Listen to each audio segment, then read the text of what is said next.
Hello friends and welcome to the August Once Upon a Mini Yarn Club.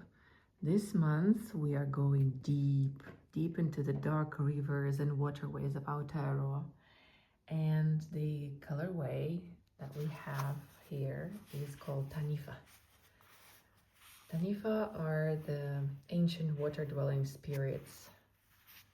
And I was very interested to learn more about them.